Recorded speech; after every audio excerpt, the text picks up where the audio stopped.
Hello students, कैसे हो आप लोग। ड्रीम क्लासेस में आप सभी स्टूडेंट्स का स्वागत है।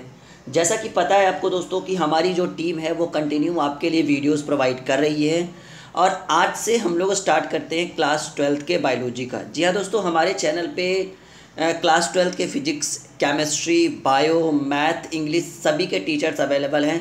थोड़े अभी एक्टिव कम है बट 1 से 2 दिनों में और जल्द ही वो लोग एक्टिव हो जाएंगे और आपको कंटिन्यू वीडियोज़ प्रोवाइड करेंगे।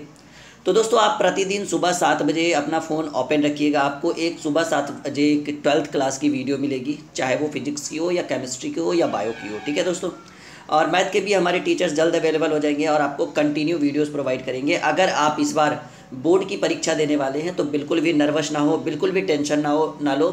ड्रीम क्लासेस पर पूरी तैयारी करवाएगी। बस चैनल को सब्सक्राइब कर दीजिए, अगर आपने नहीं किया है तो नोटिफिकेशन का बेल भी दबा दीजिए ताकि जब भी कोई वीडियो प्रोवाइड करे तो आपको उसका नोटिफिकेशन मिल सके। ठीक है दोस्तों। चलिए दोस्तों, हम लोग शुरू करते हैं क्लास 12th के बायोलॉजी से। और सिलेबस तो आपको पता ही है। सबसे पहले हमें पढ़ना है जीवों में जनन, रिप्रोडक्शन इन ऑर्गेनिज्म। ठीक है, तो चलिए शुरू करते हैं टॉपिक को। उम्मीद है कि ये वीडियो काफ़ी मददगार साबित होगा आपके पेपर के लिए। ठीक है, तो ये हमारा टॉपिक है, लेसन 1 है और बिल्कुल ही फ़ायदा होगा दोस्तों, बहुत ज़्यादा फ़ायदा होने वाला है अगर आप हमारे साथ पूरे कोर्स को करते हैं। क्लास 12th के फिजिक्स, केमिस्ट्री, बायोलॉजी, इसके साथ साथ हम आप लोग को कॉम्पिटिटिव एग्ज़ाम्स की भी तैयारी करवाते हैं, जो आपके मित्र जो इस बार 12th कर चुके हैं उनके लिए। ठीक है दोस्तों, चलिए शुरू करते हैं, टाइम को वेस्ट नहीं करते हैं। तो आपको ये भी मिलेगा, चैप्टर वाइज सॉल्यूशन तो मिलेगा ही मिलेगा, उसके साथ साथ ऑब्जेक्टिव वगैरह भी कंटिन्यू आपको प्रोवाइड होंगे। गैस क्वेश्चन मिलेगा, पीडीएफ आपको प्रोवाइड होगा। जल्द ही 1 महीने के बाद हमारा पीडीएफ मिलना आप लोगों को शुरू हो जाएगा। ठीक है, सभी सब्जेक्ट का टॉपिक बाय टॉपिक आपको पीडीएफ मिलेगा। ओके, चलिए टॉपिक को शुरू करते हैं। लेसन 1, जीवों में जनन। कह रहा है जो इम्पोर्टेंट टॉपिक है उस पर हम लोग डिस्कस करते हैं।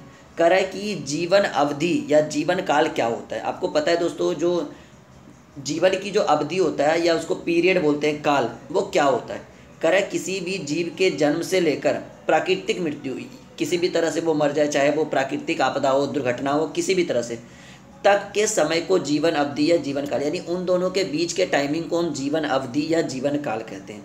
जब बच्चा या कोई प्राकृतिक सजीव व्यक्ति कोई जन्म लेता है, कोई जीव जन्म लेता है और जब तक वो ना मरे और अगर उसकी प्राकृतिक मृत्यु हो जाए, आपदा से हो जाए, किसी भी तरह से हो जाए, उन दोनों के बीच के टाइमिंग को हम कहते हैं जीवन अवधि या जीवन काल कहिए।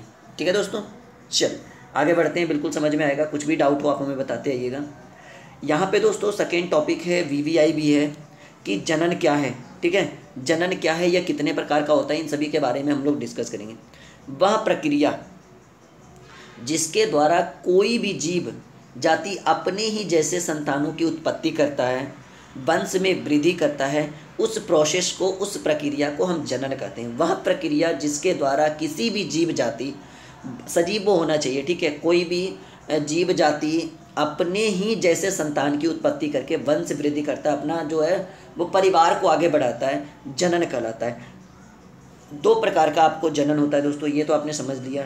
जनन का अगर पूछ दे कि जनन कितने प्रकार के होते हैं, तो जनन 2 प्रकार के होते हैं दोस्तों। एक हमारा अलैंगिक जनन और एक लैंगिक जनन। ये बहुत इंपॉर्टेंट है, काफ़ी बार एग्जाम में पूछा गया। देखिए यहाँ पे मैंने आपको वीवीआई भी लिख दिया। बहुत सारे बच्चे कह रहे थे सर आपके सिलेबस बहुत धीरे धीरे आ रहे हैं, और भी बोल रहे थे कि सर क्या आप सिलेबस ख़त्म कर पाओगे। बिल्कुल करेंगे। इस बार तो 2.5 लाख बच्चे हमारे साथ ड्रीम क्लासेस से जुड़े हुए थे। इस बार उम्मीद है कि वो 1 मिलियन में कन्वर्ट होगा। चलिए दोस्तों, अलैंगिक जनन पे डिस्कस करते हैं। कह रहा है जनन, जो हम लोग जनन होता है ना, जिससे संतान की वृद्धि होती है, जनन की वह प्रक्रिया जिसमें केवल एक ही जनक भाग लेते हैं, अलैंगिक जनन कहलाते हैं। जैसे कवक, प्रोटोजोआ, शैवाल, बैक्टीरिया, ये सब। अलैंगिक जनन उसे कहते हैं जनक की वह जो प्रोसेस है, वह प्रक्रिया जिसमें केवल एक ही जनक, एक टाइप के, अलग अलग नहीं, एक टाइप के जनक भाग लेते हैं, अलैंगिक जनन कहलाते हैं। एग्जाम्पल भी आप लिख सकते हो, प्रश्न पूछ देगा कि कवक किस प्रकार के जनन का उदाहरण है, अलैंगिक जनन। प्रोटोजोआ, शैवाल, बैक्टीरिया, ये सभी किस प्रकार के जनन का उदाहरण है, अलैंगिक जनन का। चलिए दोस्तों, लैंगिक जनन में हम लोग देख लेते हैं थोड़ा सा। लैंगिक जनन 2 नंबर में, वैसे जनन जिसमें 2 जनक, नर तथा मादा, उसमें या तो प्लस प्लस या तो माइनस माइनस, यानी नर नर तो मादा मादा, इसमें नर और मादा दोनों। तो कह रहा है लैंगिक जनन, वैसे जनन जिसमें 2 जनक, नर तथा मादा दोनों भाग लेते हैं, लैंगिक जनन कहलाते हैं। एग्जाम्पल में सभी बहुकोशिकीय पौधे, जंतुओं तथा मानव में किस प्रकार का जनन होता है?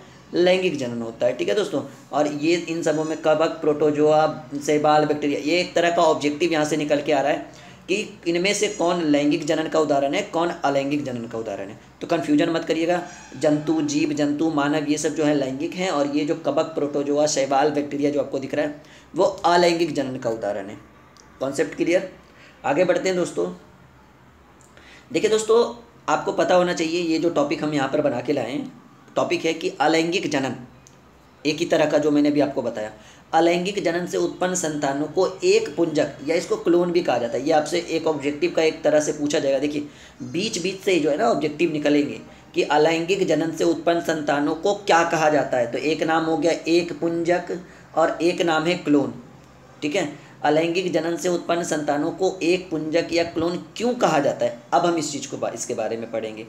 तो कहना है कि अलैंगिक जनन की क्रिया में केवल एक ही जनक भाग लेते हैं, जिसके चलते उत्पन्न होने वाले संतान आनुवांशिक रूप से समान होने के साथ साथ आपस में भी समानता होती है। दोनों भिन्न भिन्न नहीं होते, दोनों क्या होते हैं?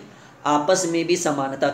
इसलिए अलैंगिक जनन से उत्पन्न होने वाले संतानों को एक पुंजक भी कहा जाता है या कहिए क्लोन, दोनों। ये एक ऑब्जेक्टिव का एक उदाहरण है। यहाँ से ऑब्जेक्टिव यहाँ से बन के आएंगे कि अलैंगिक जनन से उत्पन्न संतानों को क्या क्या कहा जाता है। एक पुंजक, दूसरा क्लोन, दोनों सेम ही नाम है। ठीक है दोस्तों, चलिए यहाँ पे हम लोग जो है ना अंतर स्पष्ट करेंगे। अलैंगिक तथा लैंगिक जनन में अंतर स्पष्ट करें। ये मोस्ट BBI क्वेश्चन है, कॉपी में अपना नोट करिए BBI। ठीक है, यहाँ पे पूरा जो है ना पूरा स्ट्रक्चर यहाँ से हम तैयार करके देने वाले हैं। ड्रीम क्लासेस में पिछले साल लगभग में 2.5 लाख बच्चे थे। 2,32,000, सॉरी 2.5 लाख नहीं बोलना चाहेंगे, 2,32,000 बच्चों ने पेपर दिया। ठीक है, और सभी के पेपर अच्छे गए। टॉपर हमारे 452 है ड्रीम क्लासेस से। तो उम्मीद है कि इस बार भी पढ़कर और PDF पे थोड़ा फोकस करिएगा आप लोग। जब हमारी टीम आपको PDF देगी तो आप परचेज ज़रूर करिएगा, वो आपके लिए बेस्ट होगा। गुड बेटर नहीं, वो बेस्ट होगा। PDF से बहुत कुछ लड़ता है और 90% क्वेश्चन हमारे PDF से लड़ेगा। ये हम गारंटी तो नहीं, लेकिन एक प्रकार का दावा करते हैं। अपने आप पे भरोसा रख के आपके ऊपर, आपको हमारे ऊपर भरोसा रखना है, हम आपके ऊपर भरोसा रखते हैं। ठीक है, चलिए दोस्तों, अलैंगिक तथा लैंगिक जनन में अंतर स्पष्ट करें। पहले अलैंगिक पे डिस्कस करेंगे हम लोग दोस्तों। अलैंगिक पे डिस्कस करेंगे कि अलैंगिक जनन में केवल एक जनक भाग लेते हैं, ये मैंने आपको पीछे भी बताया था। और लैंगिक जनक में दो जनक, नर और मादा दोनों भाग लेते हैं। इसमें नर तथा मादा युग्मक भाग नहीं लेते हैं, और इसमें अभी बता रहे थे हम कि इसमें नर तथा मादा युग्मक जो हैं वो दोनों मिलकर भाग लेते हैं। ठीक है, इसमें नर और मादा दोनों भाग नहीं लेते, लेकिन इसमें नर और मादा दोनों भाग लेते हैं। अलैंगिक जनक से उत्पन्न होने वाले संतानों को जनकों के अनुरूप होता है। ठीक है, अलैंगिक जनन से उत्पन्न होने वाले संतानों में जनकों के अनुरूप होते हैं। लेकिन यहाँ देखो दोस्तों कि लैंगिक जनन से उत्पन्न होने वाले संतानों में मिश्रित गुणों का समावेश होता है, एकदम बिल्कुल मिक्स्ड रहता है, दोनों माँ बाप दोनों पे जाते हैं वो। ठीक है, लेकिन यहाँ तो एक ही जनक होते हैं, इस कारण से वो बिल्कुल सेम इसी पे जाता है। ठीक है, कॉन्सेप्ट क्लियर, टॉपिक क्लियर, आगे बढ़ते हैं।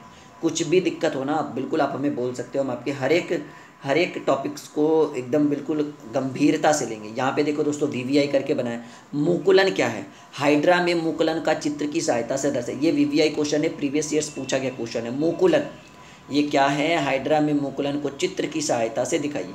पहले मुकुलन के बारे में पढ़ लेते हैं दोस्तों। कहना है मुकुलन के बारे में कि मुकुलन अलैंगिक जनन की एक विशेष विधि है, एक प्रोसेस है। अलैंगिक जनन, लैंगिक नहीं अलैंगिक, जिसमें एक युग्मक भाग लेते हैं, लैंगिक जिसमें 2 युग्मक भाग लेते हैं।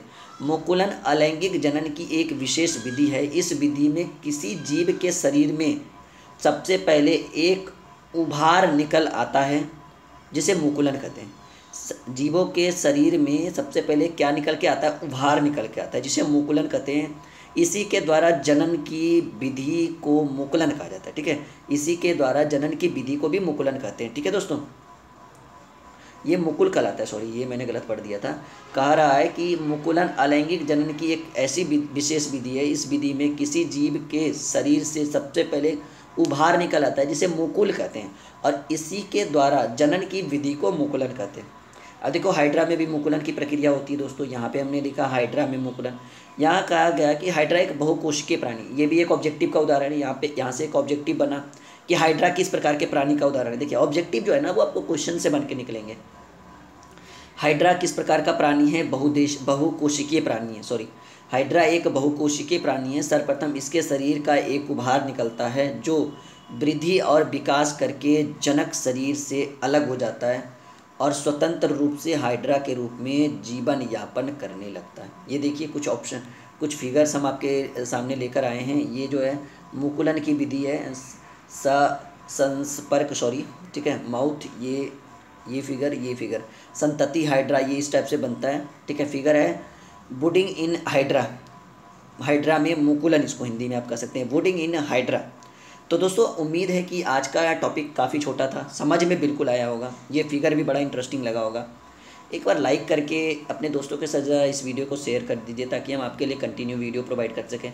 प्रतिदिन सुबह 7 बजे, जल्दी 1 से 2 दिन में हम लोग सेशन स्टार्ट कर देंगे और बिल्कुल कंटिन्यूटी वाला, मतलब कंटिन्यूटी बना के हम इस सेशन को स्टार्ट करेंगे जिससे आपको काफ़ी फ़ायदा हो सके। और एकदम बिल्कुल कंटिन्यू फोकस करिए ड्रीम क्लासेस पे, बहुत फ़ायदा होगा। कॉम्पिटिटिव एग्ज़ाम वाले बच्चे भी आराम से रहेंगे, जो बच्चे बैंक एसएससी पढ़ रहे हैं उनके लिए भी हमारी वीडियोस प्रोवाइड होगी, और 12th वाले तो बिल्कुल भी कहीं नहीं जाएंगे, ठीक है। ओके दोस्तों, मिलते हैं अगले लेसन में, अगले वीडियो में। अभी ये हमारा लेसन 1 चल रहा है, इसमें 2-3 टॉपिक और कवर करेंगे, उसके बाद फिर चैप्टर वाइज ऑब्जेक्टिव मिलेगा, चैप्टर वाइज गैस क्वेश्चन मिलेगा, चैप्टर वाइज सब कुछ मिलेगा यहाँ पे, ठीक है। सब कुछ जिसकी आपने कभी कल्पना भी नहीं की होगी वो भी यहाँ पे मिलेगा। ओके, बाय बाय दोस्तों।